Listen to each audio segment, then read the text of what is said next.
Quando escrevemos nosso arranjo ou composição no Sibelius, precisamos ouvir o playback para conferir se está tudo correto, pois, dependendo do caso, é muito mais fácil encontrar erros através da audição do que da revisão visual.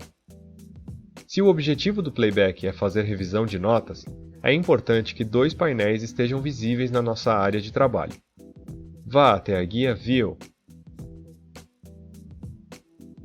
e na categoria Panels, marque as opções Transport e Timeline. Na janela Transport, podemos navegar para o ponto desejado e iniciar o playback de qualquer ponto. Os 5 primeiros botões se referem à navegação. Os 4 posteriores se referem à entrada e gravação de notas através de instrumento MIDI. O último botão ativa ou desativa o metrônomo. Na barra abaixo, podemos aumentar ou diminuir a velocidade de execução. Atenção! Apesar de mostrar o tempo em BPM ao lado, essa função não modifica o andamento real da partitura, e sim apenas a velocidade do playback. Portanto, se você deseja modificar o andamento da música, assista o vídeo sobre esse conteúdo acessando o link na descrição.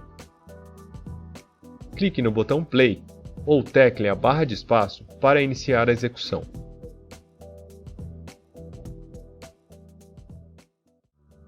No campo em azul, temos as informações sobre a execução. Da esquerda para a direita, temos a minutagem, o compasso que está sendo executado e o tempo, de acordo com a fórmula de compasso. Repare que enquanto o playback é executado, o painel Timeline mostra um retângulo laranja na área que está em execução. Se a partitura tiver muitos instrumentos, você pode clicar sobre a área desejada e a tela de execução vai instantaneamente visualizar aquele trecho. Para pausar a execução, tecle Space novamente ou clique sobre o botão Play ou Stop. Esses são os comandos básicos para uma boa revisão auditiva do seu trabalho.